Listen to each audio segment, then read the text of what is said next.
So it's 6 o'clock, so I'd like to begin. Again, this is the Mitigating Risk and Improving Resilience of Orchards in a Changing Climate webinar, hosted by PASA, and our presenter this evening is Rob Crassweller. And I'd like to just say thank you to everyone who's joining in right now. I know it's a cold night, so it's better to be inside right now.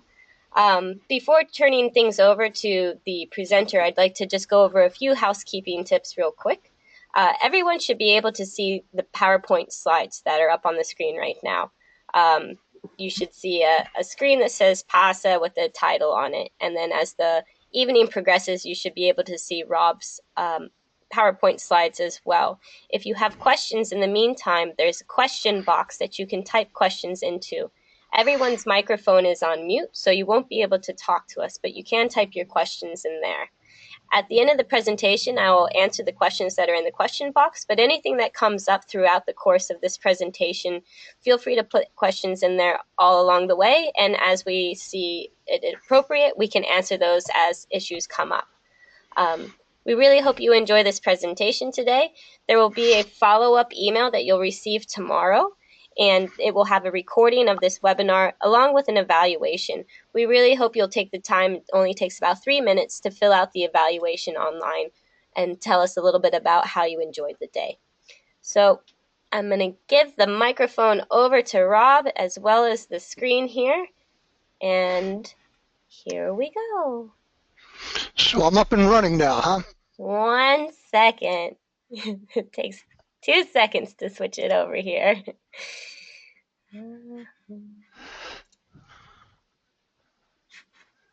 All right. Okay. Show my screen.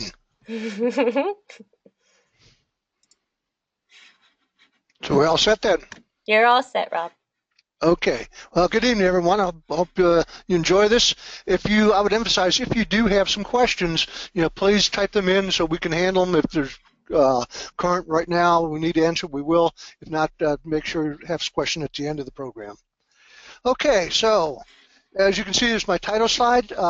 Let me emphasize that this presentation is not designed to emphasize what or who is causing climate change, but rather is kind of outline what is happening and how it really may impact on fruit production. To get in the mood for this, I decided, well, I'll Google climate change predictions and see what comes up. And of course, the internet has everything now.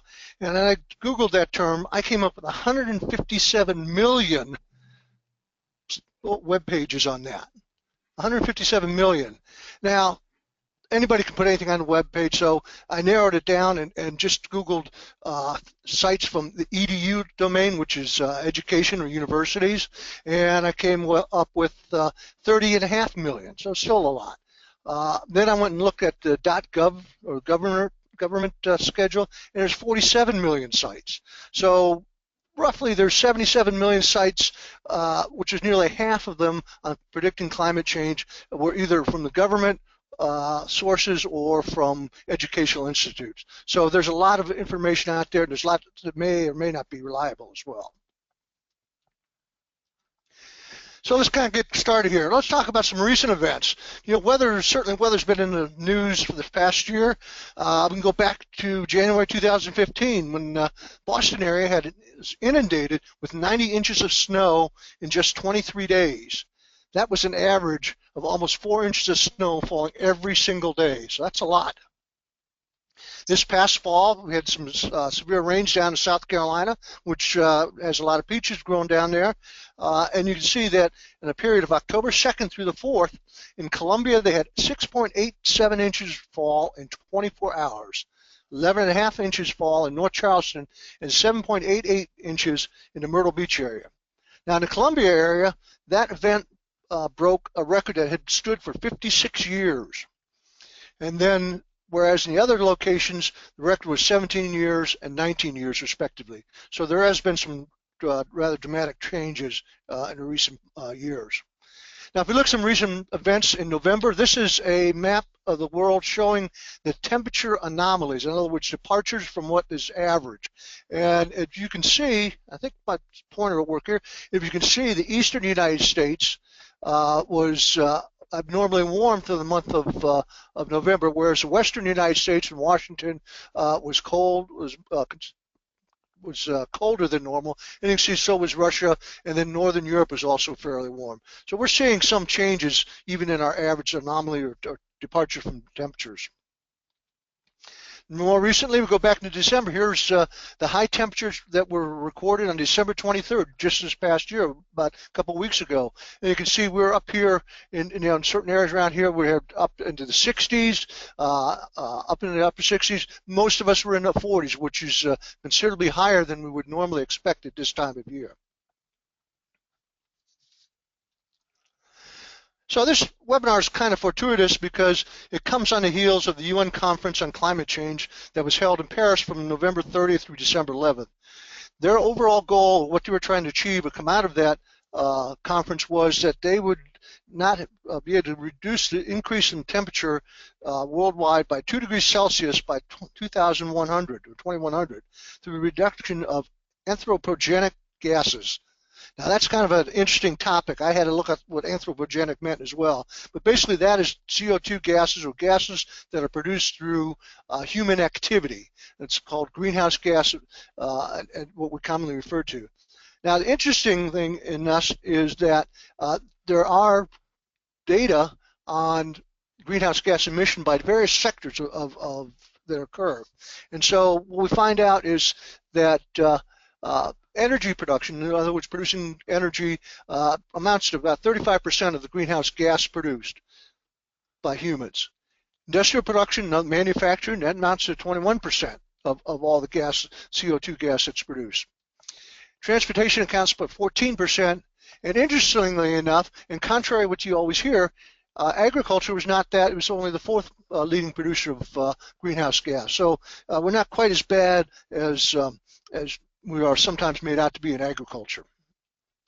Now this booklet up there, the topic there on the left, is a booklet published jointly by the U.S. National Academy of Sciences and the Royal Society of the United Kingdom. This is published in 2014. It basically it's set up to answer 20 common questions about climate change and outlines many of the changes that have occurred and are occurring. Now you can get this two ways. There's a URL listed on at the bottom of the slide, or I could just find it easy just by going up and Googling climate change evidence and causes, and that'll come up. You can download the book and you can read it at your leisure. Now let's talk a little bit about climate science. Is kind of relatively new. Now ancient Greeks speculated on the impact of cutting large swaths of forest that might influence rainfall, but it was not really until 1896 that a scientific study of climate change actually began. So in this presentation I will discuss what some of the changes that are occurring, what the weather patterns may look like as we go through a climate change, and finally how the climate change may impact fruit production or our local orchard production. Well, what can we expect? We cannot say for sure what's going to happen. And basically what I did was I got together with several of my colleagues, and we went and kind of brainstormed what we thought might happen. So these colleagues, one of them was starting up in the upper left there is Alan Biggs from the University of West Virginia, and then Amy Irish Brown from Michigan State was the next one, and then Glenn Kaler from University of Maine, Rich Marini, Greg Krawczyk, and Jim Schuppel, all from Penn State, and finally Phil Schweiler was also from Michigan State. So what I'm presenting here is not just my thoughts, but it's kind of a combination of all of us when we sat down and decided, well, what exactly going to happen in the future? First thing to do, let's set up some definitions so we understand ourselves. First of all, weather is what we watch at 6 o'clock news. It's a short term. You know, it's not going to change. It does change fairly rapidly, but it's not going to be very stable. It's very unstable. Climate, on the other hand, determines if we're growing apples or oranges. So it's a long-term deal, and it determines very slowly, change very slowly. It's not like if any of you remember seeing the movie The Day After Tomorrow with Dennis Quaid, you know, they had climate change occurred in 24 hours, and that's not what happened. It does occur very slowly, so we have time to prepare, and we have time to mitigate and to come up with some solutions. So what are their changes? Well, first of all, we've all heard CO2 gases are increasing and rising. Well, I pulled out my old ecology textbook, when I was an undergraduate in 1974 and noted that the text indicated that average CO2 levels around the world were about 325 parts per million. Most recent levels now, average levels, are around 395 parts per million. So CO2 is a very effective gas in reflecting outgoing heat radiating from the Earth back down into the Earth's surface. So we've got a kind of a perpetual cycle that's occurring. If we look at temperatures, also been changing. And what these graphs show is the tendency of anomalies, in other words, differences from the average to the average temperature that occurred going back before 1860. And you can see up to about 1980, there was more common for the divergence from normal were negative, or they were colder. They tended to be the blue. And then after 1980, you see all the anomalies tend to be higher or above the average. So what that means is we're getting temperatures that are above average. Now, one interesting thing is I look here, the northern hemisphere. If you look right around in here, I thought that was kind of interesting here is that that's the right time during World War II. I thought that's kind of interesting that all the munitions and everything went off. Obviously, what was going on in World War II, we did have an uptick in the average temperature. Now, it's indicated in a Google search that we know that global warming is a very popular topic, and people's attitudes reflect that fact. In fact, this was a poll conducted in 2012, and the question was, how much do you think U.S. government should do about global warming? And they said at that time 57% a great deal, and then at that time also 80% said it was a serious problem if nothing is done. So you can see there's a lot of concern about this out in the among the public. So let's see what happened during the recent years in the apple industry. What I did is I pulled up some figures from the U.S. Apple Association and plotted out some of the production figures for apples here in Pennsylvania and New York, Michigan, and Virginia. And what we have there is a graph showing that starting in 2010, you see that Michigan, who was down in 2010, that's roughly 50, normally they're up around 25, 30 million bushels. They're down below about 14 million bushels 2010. They upticked in 2011, then they had a disastrous year 2012, as did Michigan, or as did New York. So you can see that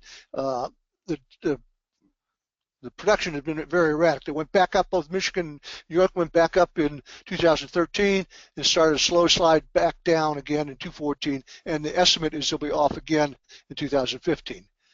Now contrast that with Pennsylvania in the blue and New York and Virginia in the black, and you can see over that period, while we're not big producers, we were fairly steady, and so we had a more stable industry, which is good for us because that's what we want. We don't want to have these wild fluctuations or wild swings, and these means that our industry can be more stable and has better economic likelihood.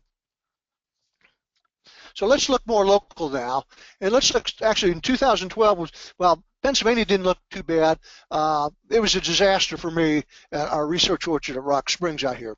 And what I have plotted here is the growing degree day base of 50, and what you have is a red line, the squares there, that shows the 18-year average for Rock Springs, and so you can see how it goes through that year. And what you want to notice here in 2012 was this down here, this big bump where we had a 138 growing degree days, base 50 in March. What happened? That put us into bloom. We had bloom a month earlier than what we normally have.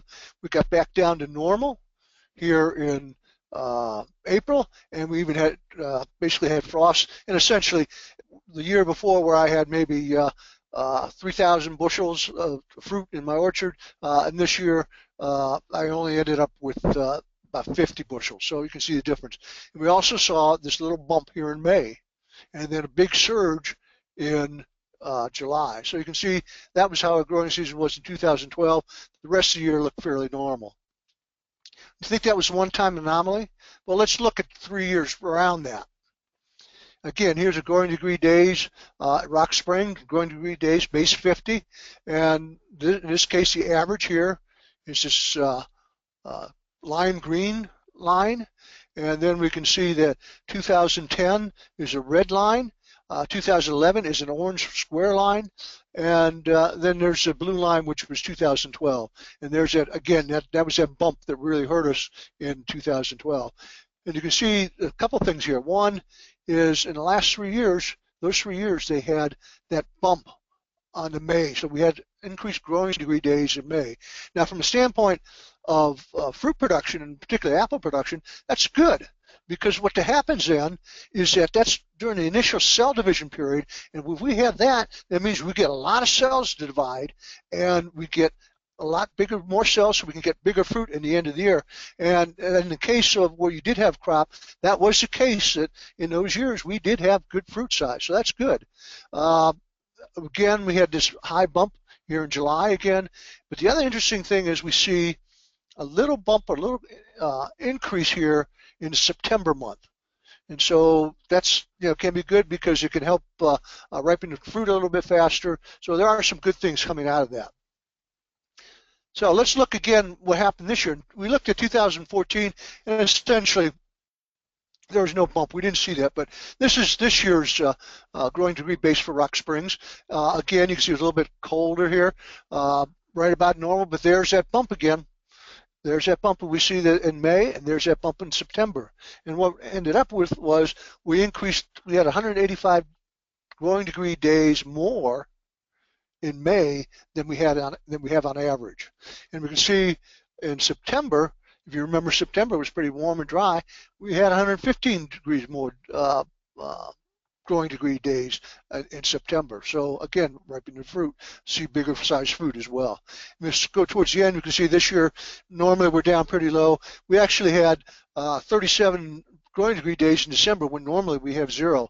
I was looking at the precipitation records also a couple days ago, and for us at Rock Springs, we had almost 4 inches of rain in December, which normally we do not see. So you can see we're getting increasing rain. So if we go back, and I've got temperature data going back to 1995, and what I did here in this plot was to graph growing degree days, but with a base of 50 degrees Fahrenheit for the entire year. And you can see it oscillates a lot. It looks about like a 3-year oscillation, up, down, all the way. But the thing here is notice this black line, and notice that the general trend is upward. So we're increasing the number of growing degree days here in central Pennsylvania, where in 1995 we had about 2,500, almost 2,600 growing degree hours. Here this year we will have almost 2,900. So we've increased about 400. Or actually almost, it's right at 300 growing degree days. So you can see that the general trend is to go up this increase. Now, I want to remind you that climate is slow, and 20 years is not a long period. So take this with a grain of salt, but just again see that the general increase pattern is for an increase. So, but again, 20 years is not a long enough period really to be definitive. Okay, one of the things is that we have going is there's an intergovernmental panel on climate change, and that's been out. They made some recommendations or some guesstimates of what they thought might likely happen to expect under given the current situations. And what they found was that most places will continue to get warmer, especially at night and in the winter. So we'll have warmer winters. Obviously, to look back at December, yeah, we did. We can expect more erratic weather and more extreme conditions. And as I cited there in Boston and South Carolina, and even when we had in December, you can see we did have erratic weather and extreme conditions. There will probably be more severe droughts, and rainfall will probably increase, and we'll see more flooding. And if you look back last week, what's going on there in St. Louis and Arkansas and Missouri, they've had increased flooding. They don't normally get that this time of year. Probably see extended periods of high temperatures as well. And what may cause that is that it may actually shift the ecosystems, and we may see different ecosystems move north or south, and may see species move north as it gets warmer.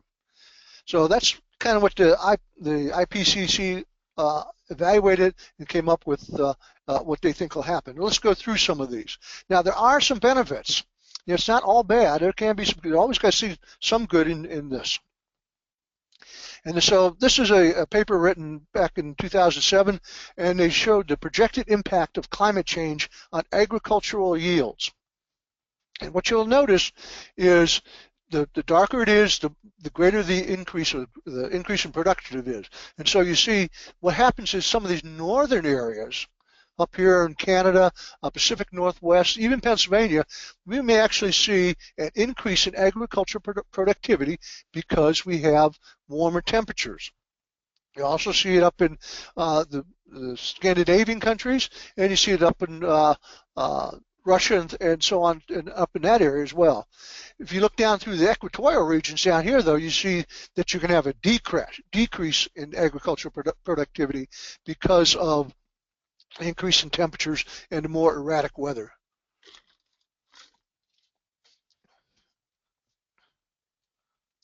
So when we look at things, there are 4 general factors that will impact orchard productivity on our changing climate. 3 of them, we can do things to mitigate the problems, to increase our production chances, and we can adjust for those. First one is changes in precipitation and temperature. That, we can kind of work around. That's not too big of a problem affecting orchard productivity. CO2 levels, and I'll talk about that a little bit more, but we can kind of work around that as well. And then water and runoff, we can work, we can adjust our water irrigation practices. But the one thing that we cannot get around, it's going to really impact us, is climate variability of extreme events. In other words, when we have the heavy rains, the flooding, the extended short periods of drought, things like that. The variability is what we'll have most problems with being able to mitigate. And those we have to be prepared for on our own. So what we're going to do is talk about how these changes occur by season, what impacts they may have on the insect pests we observe in our orchards, what impact it has on the diseases, and finally, horticultural mitigation factors or horticultural tools we can use to overcome some of these problems. Excuse me. We're probably going to start out now, since we're in winter, we'll talk about milder winters. Nice thing about it, more suitable days for pruning. I mean, it's not going to be cold that you don't want to go out. My advisor at Ohio State used to tell me he never prunes anytime the temperature's below 24. And I asked him why when I was a student there, and he goes, because it's too cold for me to go out. There wasn't anything magical about it, but he just did that. He just said, if you have more days, wilder winters, there's more days you're suitable for pruning. You're able to start pruning sooner. There's January days when it's 15, 20 below zero. If we don't have those, you can get out there and prune. However, what you do need to watch is the temperature trends. We can talk about it a little bit later, but cold entry can occur easier to prune trees. And so therefore you need to be watching those temperatures. And if you get into a sudden downturn, then you need to be out of the orchard and not be pruning before that.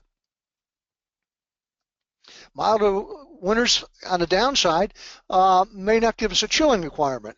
All plants, all deciduous plants, need a certain amount of exposure to temperatures, and it varies. There's a number of different models out there. The Utah model is kind of one people use, where you get maximum accumulation of chill hours when temperatures are between 32 and 45. If you go below 32, it's basically zero. It doesn't count for anything. It's too cold. And if you go above 45, you actually lose some temperatures or lose some chill hours. Now, if you want to look at how these various chill hours play out for you, that URL there, getchill.net, brings up their website and the picture in the corner. And you can run through, there's a location there, and there's various weather stations around the state. There's several down in Adams County. They're all over the state. You can go there, enter the weather station, and then pick what date you want, or what date range you want to look at. Some people start at chilling accumulation November 1st. Most grape growers do that. And then some people started even earlier. The problem is the science of chill unit accumulation is not very precise. And there's, as I said, several models, and we don't really understand it fully. But this does give you some idea of what kind of chill you've had. We're discussing today among my colleagues about, what about the sudden, things we've gone through where we've dropped temperature down.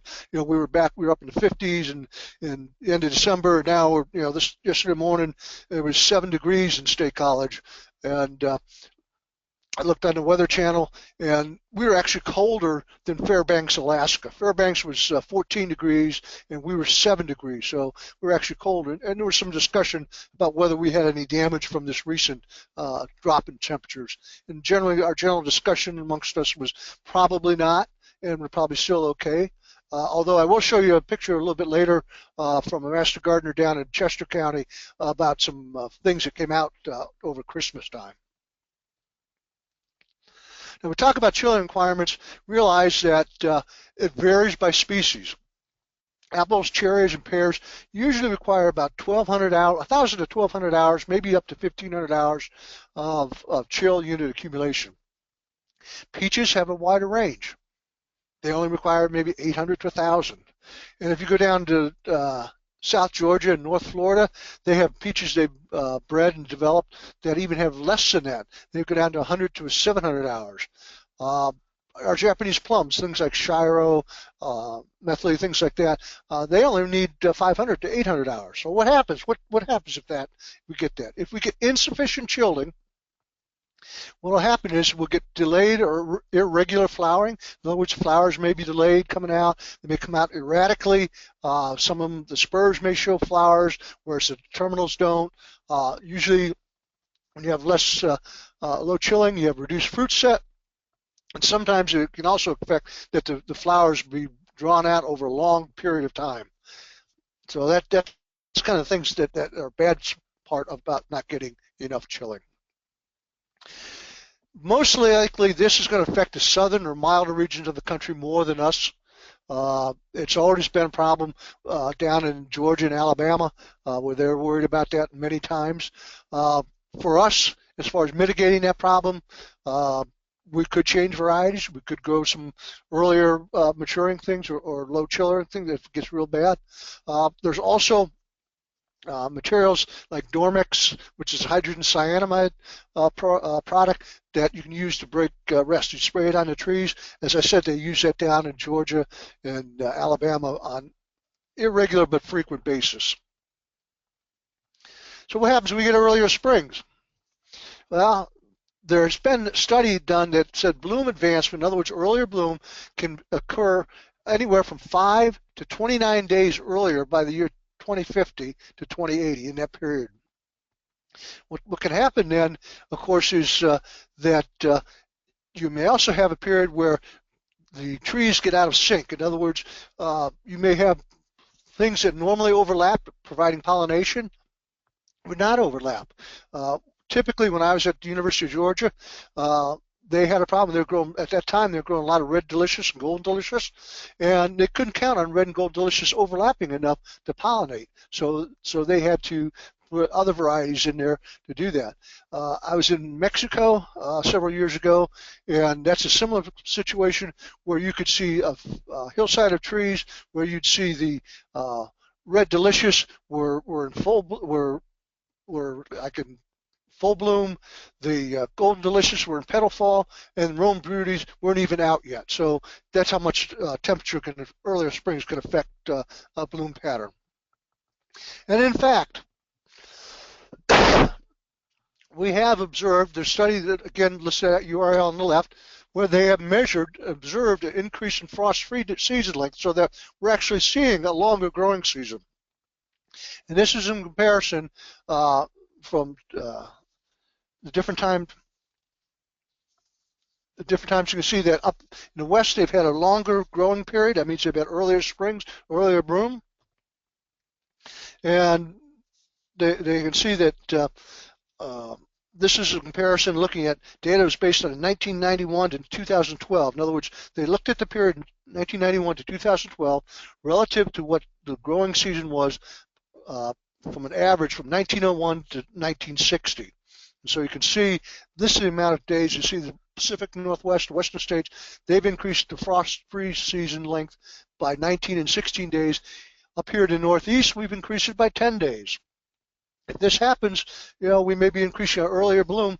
Adams County may be looking at having their annual apple blossom festival. They may have to go to the first weekend in April instead of the first weekend in May. Earlier springs may cause a loss of synchronization between plant and pest development as well.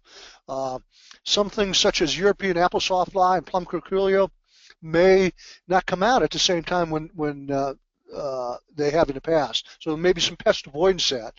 Obviously, if we have earlier springs, there's more need for frost protection, whether it's windmills or propane heaters or overhead irrigation. But we're probably going to need to do more frost protection. What it's also going to mean is that the acreage or where we're going to plant only be the best possible sites. No longer be able to put it in marginal areas or down low. We need to start looking at moving our orchard sites to those that are out of the frost pockets or prone to flooding. Interesting thing, Rich Marini was telling me that there's an old study that he found done by Lou Edgerton, who's from Cornell University, and he's looking at blossom thinning back in 1948. And what he found was that flowers on trees that had been blossom thinned the previous year were somewhat hardier than blossoms on trees that were thinned post-bloom like we normally do from the previous year. And of course, if you've been following in the industry, a lot of growers have been looking at the use of the Darwin string thinner during bloom. And so actually that may be a strategy in the future that we may be able to use to mitigate early spring frosts or early damage there. So, this is some of the things that we can look at and try to see if we can improve upon. Of course, we talk about longer growing season. The longer growing season, there's an increase in CO2 and temperatures may increase. We may be looking at greater carbon fixation. Terminal shoot growth may be greater. Longer season could also mean that we can grow some of the late maturing cultivars. Granny Smith here in central Pennsylvania in the north, you don't grow it. Enterprise, or not Enterprise, Gold Rush. I have trouble maturing that. Pink Lady, we picked that before the first snow, whether it's ready or not. We go out to the orchard and it's going to snow the next day, then we pick it. On the other hand, with the longer growing season, we're also going to be earlier in the season. And that may mean that we may come into market earlier. Instead of looking at first peaches in mid-July, maybe we look at the first part of July for peaches. So there can be some benefits there. Now we talk about there is an impact of warmer temperatures on photosynthesis. Usually temperatures above 95 degrees result in basically a zero gain. In other words, you're respiring or you're giving off more respiration, you're using up more carbohydrates when the temperature is above that than you're actually producing. So that can be a problem. Usually above 95, most enzyme systems in the photosynthesis process may not function properly. So we may actually, end up with as much respiration as we get growth, and so it becomes a wash, or we don't get any more growth. But we see, again, looking at another study that was done, you can see that they plotted the end of the growing season from as far as the last frost, and you can see, again, that's on a similar linear trend. There's a lot of bouncing in there. There's a lot of, things we can see that 1990 was much later, but then you look at 1994 or so, it was much earlier. So there's some bounce in there, and it is erratic. Now, some of the benefits, again, mentioned later fall frost may result in extended growing days for cultivars. As I mentioned, things like Pink Lady, Granny Smith may extend. It may also have extended harvest, so we don't have to get everything off right in a very short period, and so we may not have as much problem with labor. We may be able to ease our labor shortages because it takes a longer period to harvest. Hey Rob, I have quick question for you, real Sure. quick. Actually, two questions from Karen. She wanted to know: Okay. are the hotter days more of a risk for us in Pennsylvania? Well, it's relative. And she clarified in terms of impact on fruit production. It, well, we won't get as bad. What's basically what's happened is I've seen indications that we won't be as bad hurt as say someone further south. The further south you are, the more problems you'll have, and that could be harder on us. Certainly, certain varieties may be affected more. I got up there. I got Macintosh or Honeycrisp. Mm-hmm. Those are, again, that's really fruit coloration. But on the other hand, I look at things going on in the Northeast. Maine, Vermont, they may be able to grow, more later maturing. So it's kind of a wash in Pennsylvania. Sure. Okay. Thank you. Okay. Mm-hmm. Okay, I mentioned the coloration. I have always had an ongoing fight with my colleagues about growing Honeycrisp, and I say, if you can't grow Macintosh, then you shouldn't be growing Honeycrisp, because Honeycrisp was bred for Minnesota in some much cooler climate conditions. But we go back and forth on that, and people are finding more better coloring strains of Honeycrisp, so it's kind of a wash. Of course, later fall frost means that cold snap, maybe later go into dormancy. Back in 2009, out in Washington State, they had a number of nurseries had their trees. Normally they dig their trees in the fall, and they take them in and put them into storage. Well, what happened was they had a cold snap early in October, and it caused considerable damage to a number of nurseries and lost a lot of trees because of that cold snap. So again, it's this erratic nature of the climate change is what's going to be our problem. So later fall frost, of course, good part of it, more time to put the orchard to bed. I've been arguing not I would say arguing, I would say promoting the use of fall herbicide sprays. That's a good time to get out there, get a lot of your perennials done, keep them under control, carry over to later in the spring, so you can have more time to put your herbicides on. We've done herbicide studies where we've applied herbicides the week of Thanksgiving, and we have not had to go back in there till July, and so that gives you more time there frame to do this. Also, for those of you that do urea sprays help reduce scab inoculum, it gives you more time to do that. That's something that Dr. Carey Peters talks about. We're trying to spray urea on the trees, helps the leaves to degrade, and so therefore it reduces scab inoculum. Downside of it, little snow cover for deer season, so it makes it tougher to get those bucks. Erratic weather. Again, would we expect to see an increase in non-tornado winds, in other words, very high winds, maybe not having tornadoes. We tend to see increased storms, especially in the warmer months of July and August. And also probably the likelihood, the increase of hail. I know last April, I had hail last April, which is really unusual in this area of central Pennsylvania. And I know in May there's a big swath of Adams County that got hit by hail. So you may see more things like you have down here, hail nets may become more popular to prevent that damage.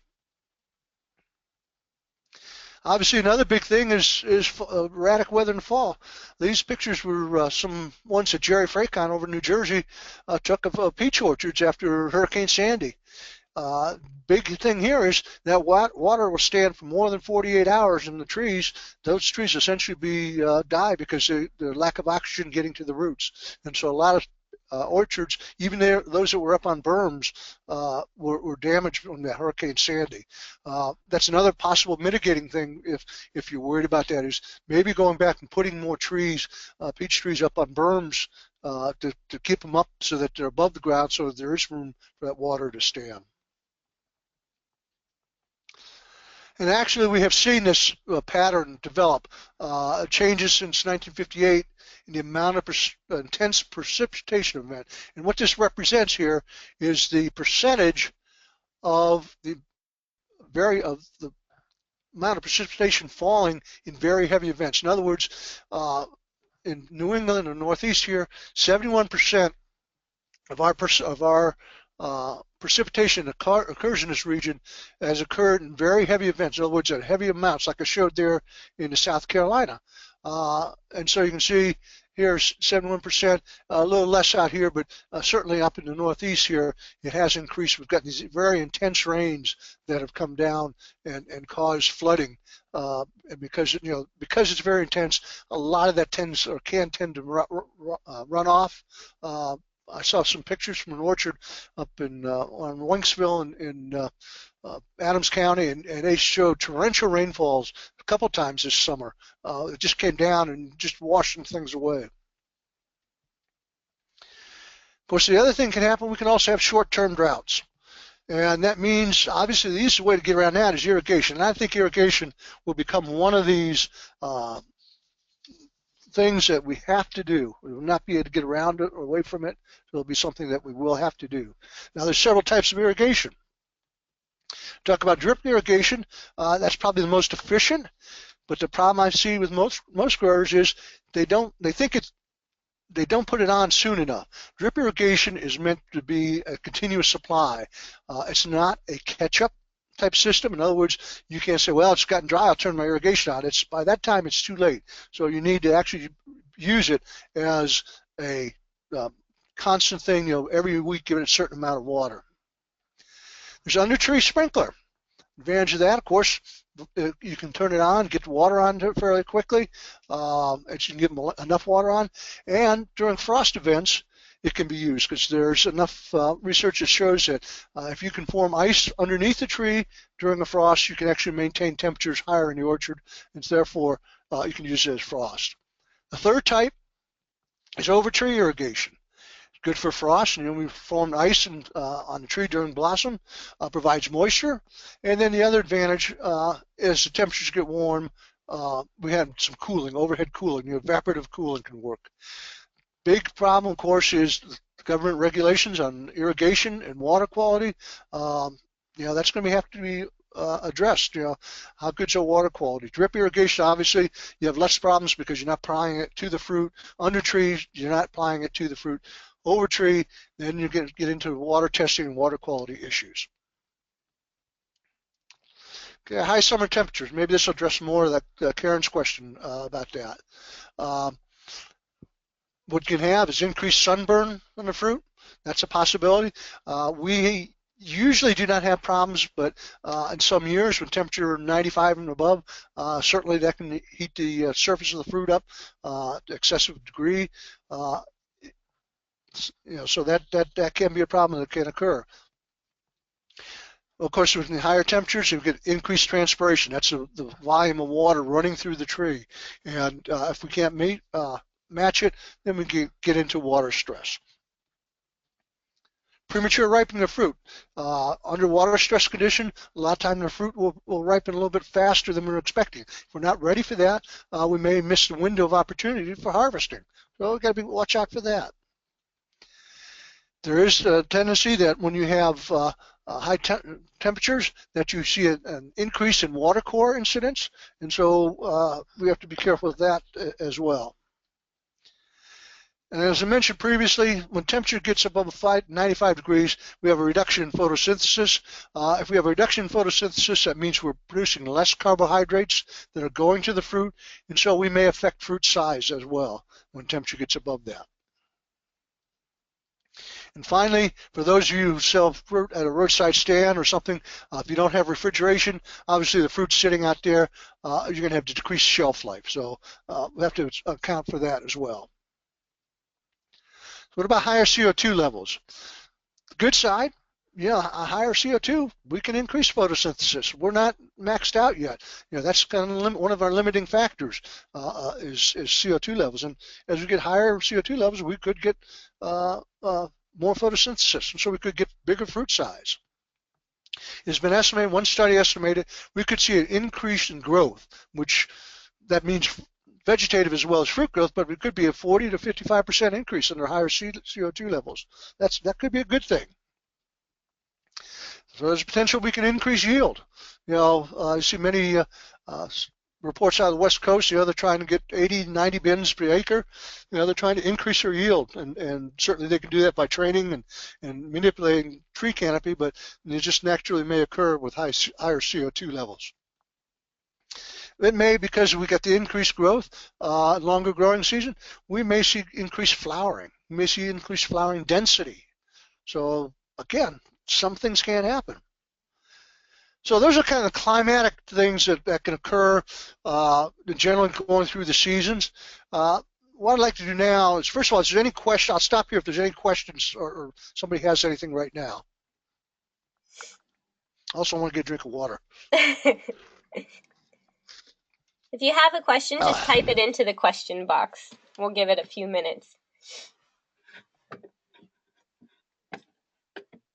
There's a couple questions here, Rob, that you might be able to address now. Okay. A few things have come up.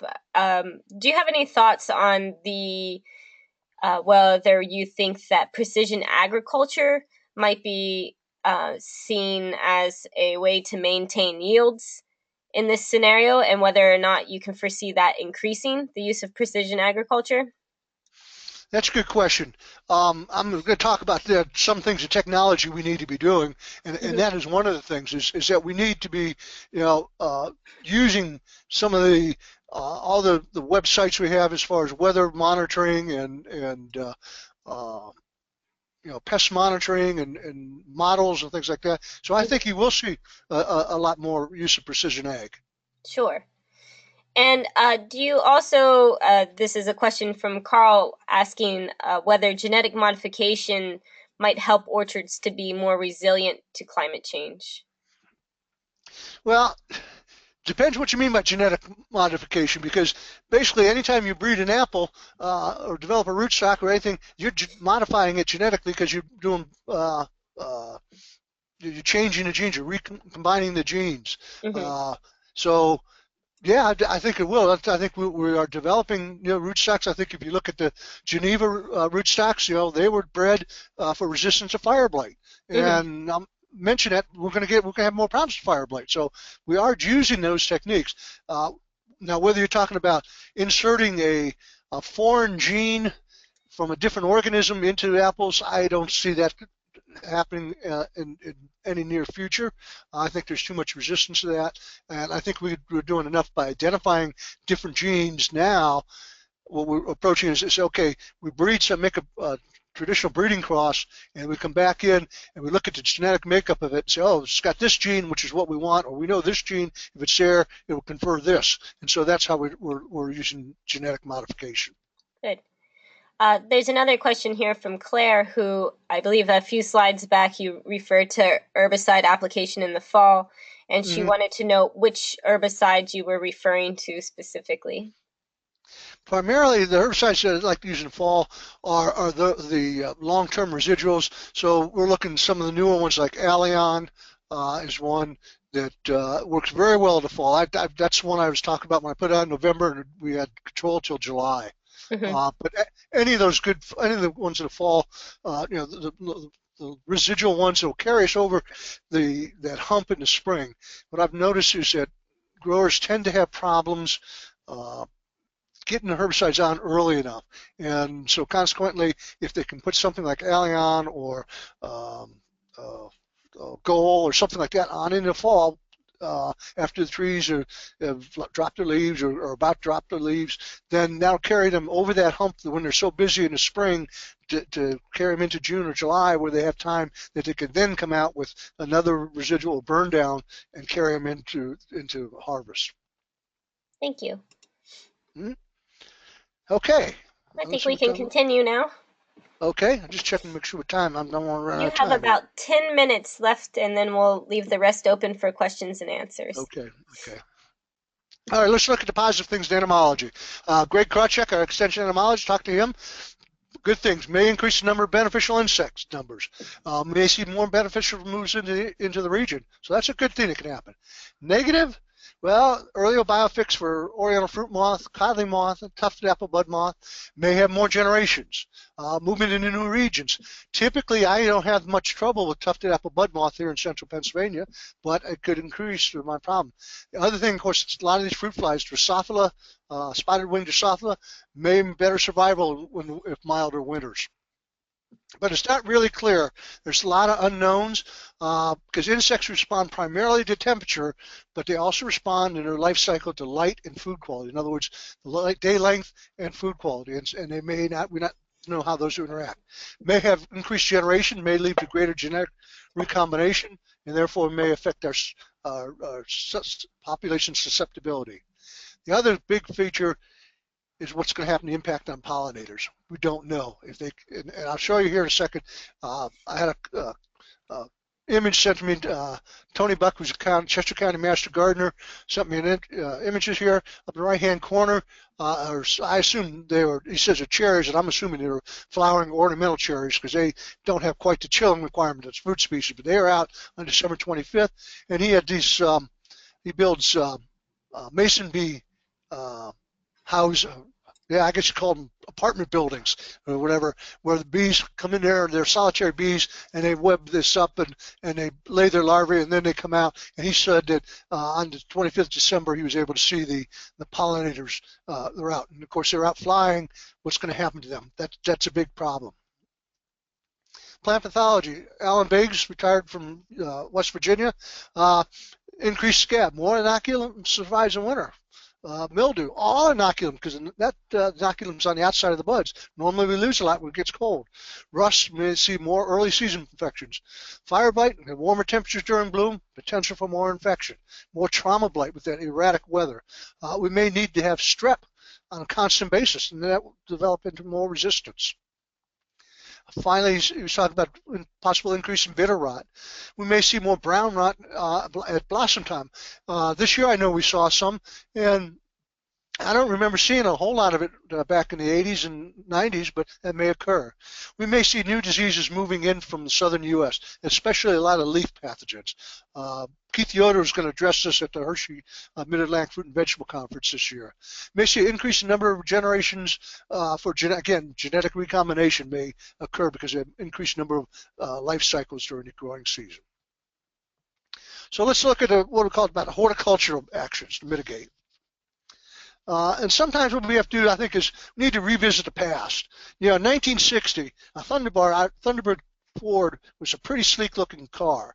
And in 2015, the model is just as sleek, but still a Thunderbird. So we have to realize that there are horticulture actions to mitigate climate change that we already know, and we need to practice them. We just have forgotten them.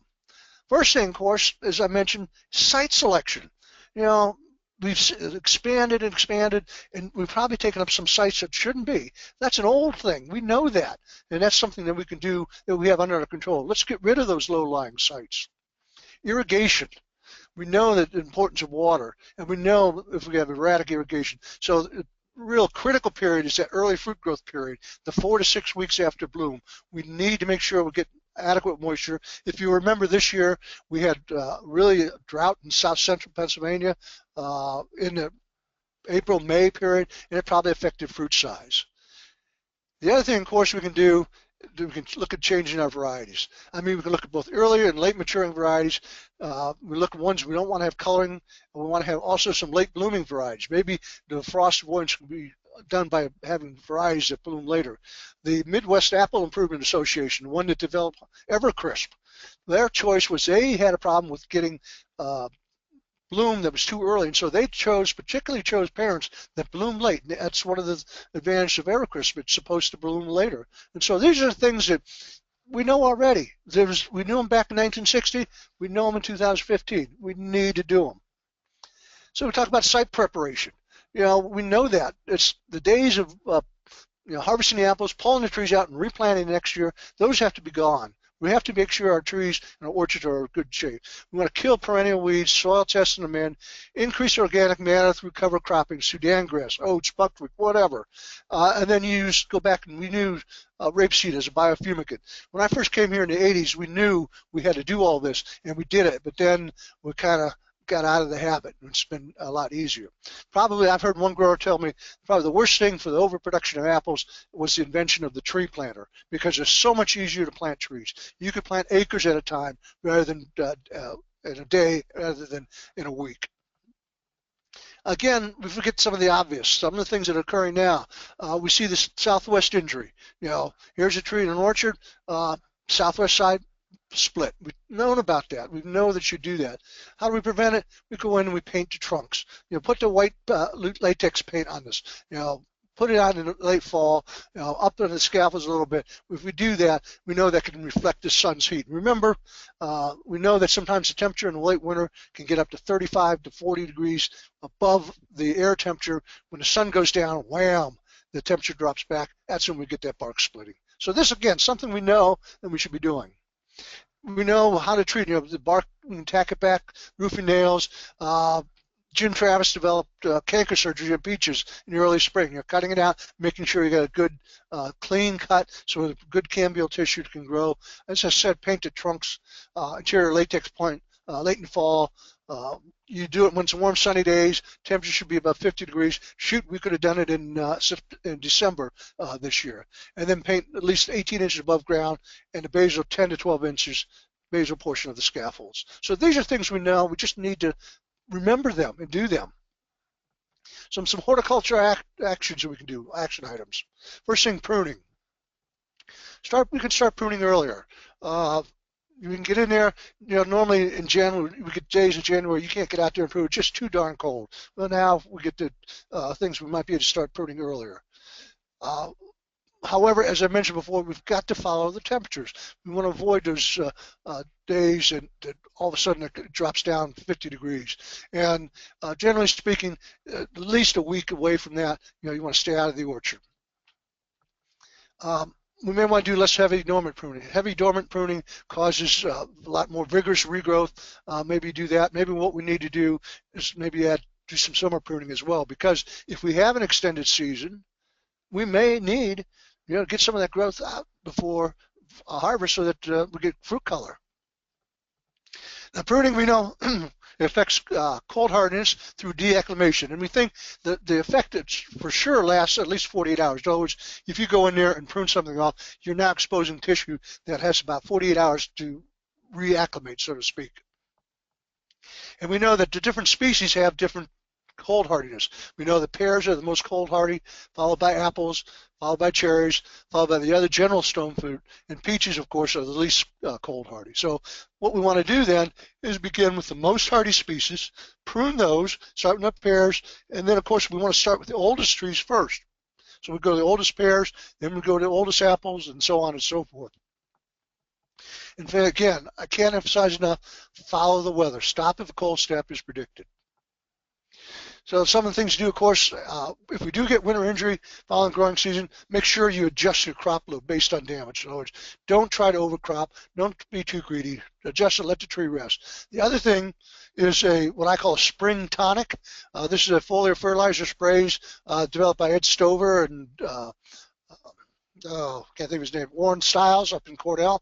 And basically what they were looking at was a copper in Bordeaux spray, a green tip, and then a tight custard of pink, looking at urea, solubor, and a chelated zinc spray. These can help the tree recover if it's had some damage from winter injury because of cold snap.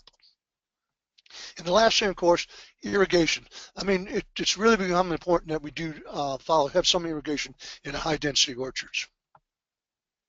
Now, advantage, early warm weather may make the thinner applications more consistent. We talk about the use of cytokinins and things, how to do them, and they have to be more NAA, weather tends to be real hot and cold, it's not as erratic. Maybe if we have early warm weather, the thinner applications may be more consistent. But our erratic weather, you may need windbreaks. This is down in New Zealand. You see these all over the place down there, these hollow windbreaks. May need hail netting. Well, probably going to need more frost protection, and may need to do some fruit cooling in the fall towards harvest. So adopting new technology. There are some technologies out there that we may take better advantage of. We talk about high tunnels. Several years ago, I had some high tunnels, or I know growers have cherries in high tunnels. Maybe apricots are so early blooming, put them in high tunnels. Plums, the same thing.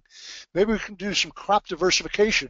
High tunnels can be used for brambles. Kathy Demchak here has a number of brambles growing under high tunnels.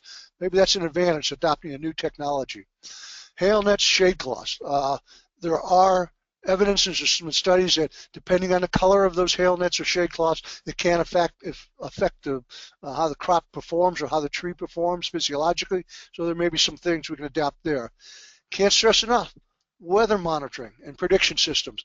Things like NUA that we have, or the Pennsylvania's a member of. Skybit is another one. All these different predicting systems, we're going to need to be able to use them a lot better, and they should be more precise. Finally, things like automated irrigation, fertigation systems. A lot of times, if it takes somebody to remember to on irrigation, a lot of times it doesn't get. So maybe we ought to have it just automated, and just so it comes on and waters everything so often.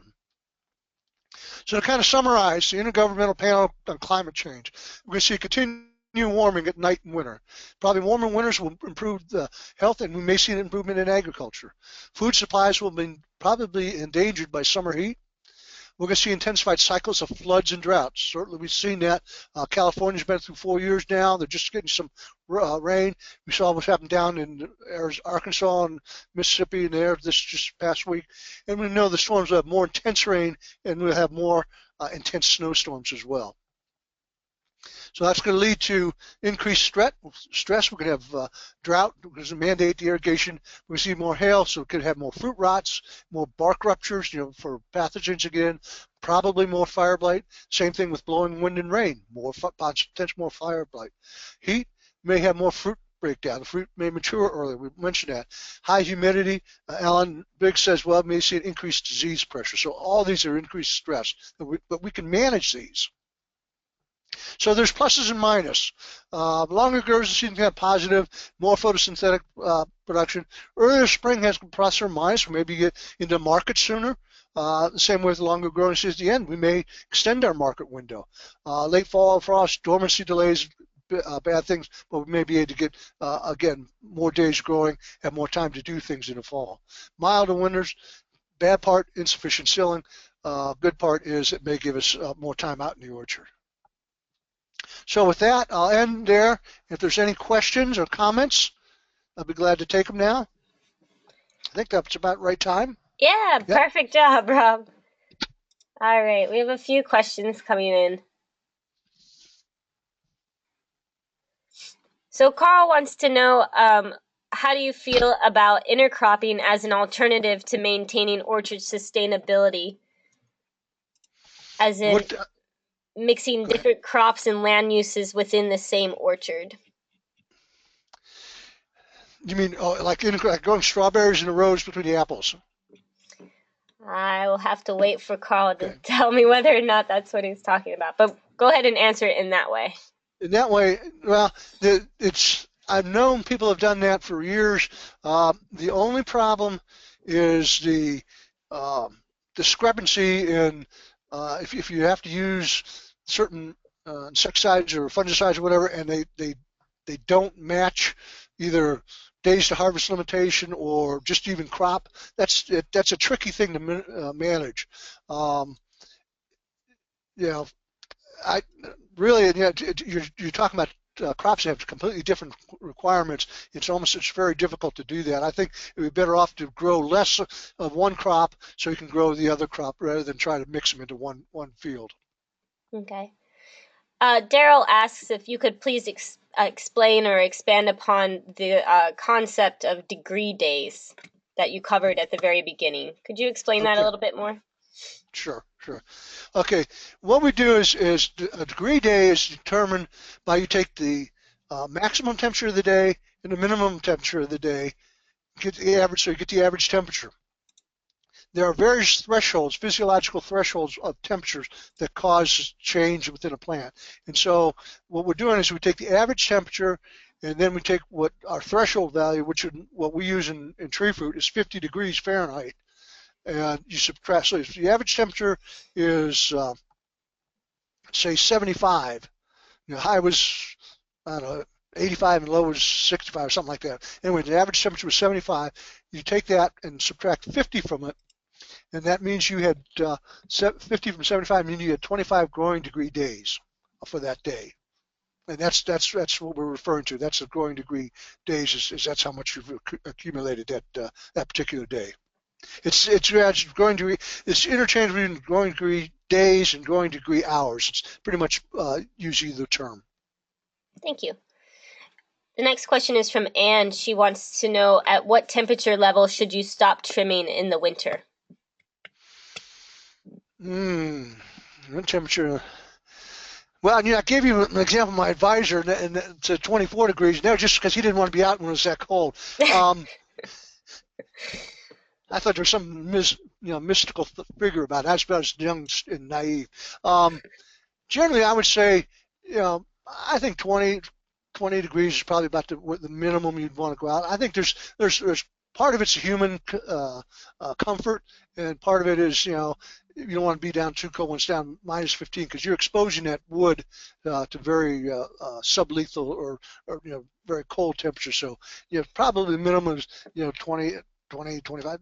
24 sounds good. So my advisor said that, it sounded good to me. Thanks. We have another question here, just to clarify that you feel that with climate change, there is potential for more invasive weeds and pests affecting orchards. So on that note, are you familiar with using trap crops to help manage pest infestations in the orchard? Well, certainly, yeah. That would be possible. Depends on if these pests and invasive coming in, if we can find the correct trap crop. That's a thing, and that's something we'll need to research to figure out. If something new is introduced, new species, we first go back to where the invasive came from and can see what is and what's controlling it there. A good example right now is the lanternfly, the spotted lanternfly down in Berks County, in that area, where the problem is they've got the invasive species, but they haven't found any. They don't have the pest that it has back in China that controls it. I think they're looking on stink bug, brown mulberry stink bug now. They found a parasitoid for that, and they're trying to introduce that to reduce the problems with it. So anything that you can find, it's just a matter of whether we can introduce it as well. That's interesting that you bring up stink bugs, because there's a question here from Sarah who asks, what is your prediction of the infestation of the stink bugs this year? Last year we sustained a lot of damage to our apples in the Panhandle area of West Virginia. It's really interesting, the stink bug, because in some areas it's really a problem. And I don't know if the entomologists know why.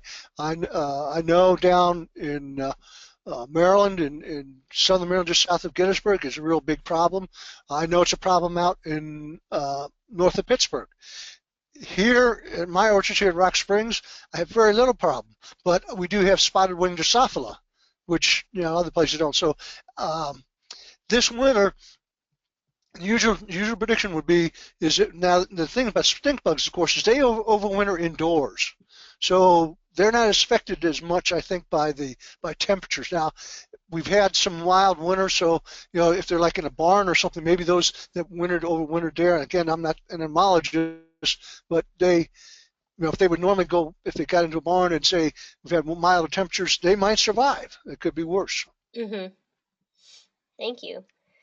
Another question, it goes back closer to the beginning of the presentation, which was on the extreme kind of rainfall events and the potential for soil loss and flooding in the orchards. What can people do, especially emphasizing building organic matter, to help mitigate that soil loss in their orchards? Mm-hmm. Yeah, the problem is, the most common system we have is herbicide strips, and that's, you're right, that can be a problem with that's where you're going to get the wash. If the slope is steep enough, planting on the contours is a way, because you not generally get the as much runoff. Certainly, one of the things we talk about having complete weed-free underneath the tree, but that doesn't have to be 12 months of the year. Certainly as you approach harvest, the critical period that you want to keep weeds away from the tree is first 4 to 6 weeks after bloom. That's when the trees, you don't want to stress the tree. And then so look towards harvest, if you've got some weeds coming in, that's fine. Let them come in and help keep some of the erosion off over the winter time. But again, the problem with that is if those come in and they're perennials, that's the only time really to control them is in the fall. Mm-hmm. It's not an easy answer, no. I don't think there are any easy answers. I'll give it a few more moments to see if anyone else has any additional questions here. Okay.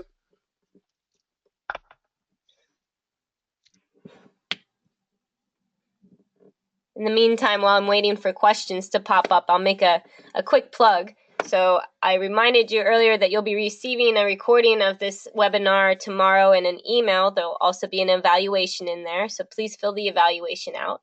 And if you liked what you heard today during this webinar and you found this useful, I would encourage you to register for the PASA conference, which is coming up February 3rd through the 6th. You can find out more about the conference and the different topics that are being offered by going to conference.pasafarming.org. So we have another question here. Nancy asks, will the spray schedule need to change? Oh, undoubtedly. Again, we mentioned about the possibility that you may have more generations of certain insects. You may see cases where you have more infection periods, may have more inoculum. So it's going to be, again, it's going to be more precise. That's why these things like NUA, Skybit, these model predictions that are available, they're going to be need to be looked at and need to be followed very earnestly so that we don't have those gaps. It's not going to be it's gone are the days of every 2 week getting on a spray or something like that. I think it's going to be looking at you may be on there more often. Now, one thing that I'll say as far as technology that may help is that they are working on being able to apply your pesticides and whatever growth regulators through overhead irrigation or through irrigation systems. So that may be a possibility, something to be more precise, doing things like that way.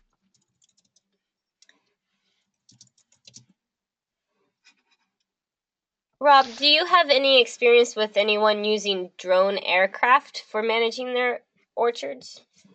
Using what type of aircraft? Drones. I have a question. Oh, drone. Oh, drones. Yep. Okay. I've got some pictures. We had a drone flying over our orchard here out in Rock Springs. I got some pictures. We did that. We're working with a guy in mechanical engineering. The problem is right now the regulations are so strict and tight, and we haven't done anything yet, but I know people are working on it. I suspect there's probably more of it being done down, say, in Australia or some places like that. But we're trying to look at it. The first thing we got to do is get permission to do it. Nancy asked, will your slides be available for review after the presentation? I can answer that, Nancy, and say that, yes, they will. In the email that we send you will be the entire webinar, and you'll be able to flip through all the slides in there, however fast or slow you would like to. Dale asked if you could talk a little bit more about site preparation, and he's speaking specifically about when you're just getting started and you're first setting up your orchard. What's the ideal way to set that up, knowing what we know? Actually, yeah, we're doing a project right now with new growers, or young farmers, and we're going through that process. And one of the things we're doing is that we're trying to build organic matter, and the way I have done that for years has been to either rotate. Usually I use something like corn or oats or buckwheat, and we rotate that, plant that for at least 2 years, if not 3, and usually plow the stubble down. This year we tried, we put in Sudan grass, which is a high-growing, fast-growing green crop, And what we did there was we planted it. I think we planted it in June, came back in July and cut it off, or just shredded it on top of it, and then let it come back again. And then we cut it off again in September, and we came back and we planted rapeseed. And that's going to act as what we call a biofumigant, and we'll go in there and turn that under, throw a little nitrogen, and what that does is that releases a compound called glucosinolate, and that actually helps to control nematodes and other soil pathogens. And so we'll do that, and then we'll come back in and plant another crop of rapeseed, and we'll turn that under next fall, and we'll plant we're going to plant, this time we're going to plant Kentucky 31 fescue in a row, plant it in the fall. Next spring we'll come in and we'll, or next spring before we plant, we'll come through and we'll kill down the rows. We'll kill down with Roundup or something, or burn down material, so that the grass is killed, but then we come through and we plant right back into the grass or killed sod. The other things, of course, we're doing is we do take nematode tests to find out if there is a problem with nematodes. We come through and we take soil tests, and then based on that soil test, we'll either lime, nitrogen, phosphorus, what have you, whatever the soil test recommends. Mm-hmm. So that's the basic process. It's not, the reason I mentioned it, it wasn't uncommon when I first got here that literally they would harvest the fruit in September or October, pull the trees in November, and come back and work around during December and January and plant trees the next spring. And that's, you just can't do that anymore. We need to let the soil work. We need to build the organic matter back up. Good. We have a couple more questions here. Amy asks, do prune trees regain some cold hardiness prior to the weather getting cold again? Repeat that again? Do pruned trees regain some cold hardiness prior to the weather getting cold again? Yes, they will. In other words, this weather we're having right now, they're reacclimating. They're getting hardy. So what happens is, we have our problem in Pennsylvania and the Mid-Atlantic is we get that fluctuation. I can remember. Well, I remember year 1994. I was out in front yard. I was washing my car in January, and then we had minus 22 in February. And that just really killed them. But that was that. Or no, it wasn't February. It was like 2 weeks later. That's what really killed them. But if we have a gradual cold spell, it stays cold and stays down, then the trees actually get hardier than what they were before. So yeah, they can regain their cold hardiness as temperature drops out. You just don't want to see a big swing. In other words, you don't want to see, one day it's 60 degrees and 3 days later it's 10 degrees. You don't want to see that. That's where you run into problems. Yeah. So Gary, who is located in Bucks County, asks, if you see a forecast for cold weather, should you stop pruning a week ahead of anticipated cold? Yes, if you can. If you know if it's going to be that cold. The weather prediction, again, weather's still a variable. You can't always predict it. But yeah, if you know it's going to drop in the next week or so, yeah, I would stop and get out. Now, I haven't even started pruning, but I don't have as many trees as say some people do. How many trees do you have, Rob? I got about 8 acres. Okay. But the other thing to realize too is, as I mentioned, start with, you got pears, apples, cherries, so on. Start with the more cold hardy stuff, and then also start with the older trees. And so you start the older trees first, and go and move on down to the younger. The ones you should prune last would be any of your newly young trees, once they plant last year or something in the last couple of years. Mm-hmm. Getting back to the soil health topic, Joanne asks, what percentage of organic matter are we aiming for? Normally, I say a minimum of 2.5%, and then anything above that is what I would call gravy. Unlike I talk with my vegetable colleagues, people, and of course they're dealing with a crop that they yank out every year, and there's no recycling. We get a lot of recycling of nutrients and things back into the orchard because the leaves drop, Recycle. If you're pruning, you take your prunings and you shred them up and leave them in the orchard. So we do get a fair amount of organic matter. The problem we have a lot of times is that we have too much organic matter and the trees are too vigorous. So that's why I say maybe a minimum of 2.5%. Above that you're in good shape. Okay. Anne asks, will the urea work for apple scab if applied dry in the spring instead of mixing with water? Yeah, I think that, again, just a little bit out of my area, but I think you have a choice of either spraying it on the trees or I think the other way would be after the leaves are down on the ground, again, spraying it because you'll get better coverage of all the foliage that way. So, take a sprayer, just run your lower nozzles down on the foliage down that where it's on the ground. Carrie Peter would be the one really to address that more. But I believe that you can do either way: spray the trees or spray. Once the leaves are on the ground, spray the ground. Mm-hmm. Thank you. Okay, I'll give a last call for questions here, and I'll wait a few moments just to give you a second to type.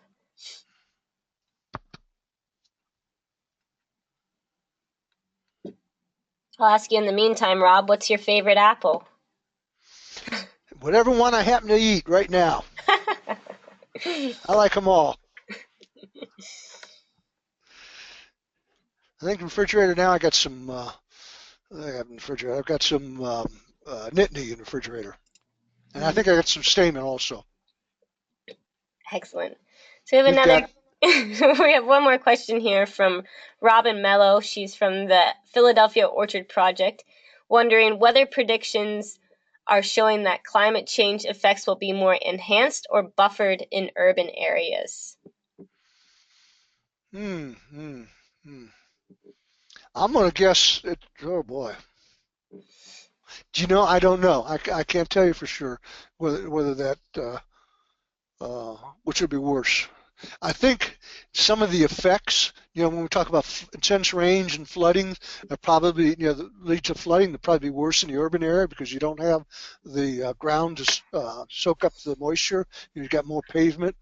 We just don't have but as far as temperatures, probably temperatures will be worse in the urban areas too because, again, less vegetation, heating up the buildings and heating up roads and stuff like that. So it probably would be more, just logically, maybe more intense in the urban areas.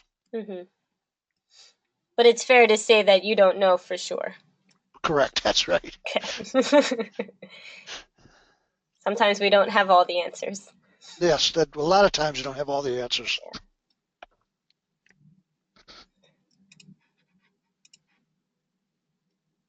And Robin, we'd be happy to follow back up with you privately to help you find some resources where maybe you could find a more concrete answer to that question. Okay. All right. Okay. They might go take a look at that book that I mentioned, Changes in, I mentioned at the beginning of the thing, as far as that might be something that could do it. They might talk about that. I don't remember all the questions in that booklet. There's a changes in climate change. Mm-hmm.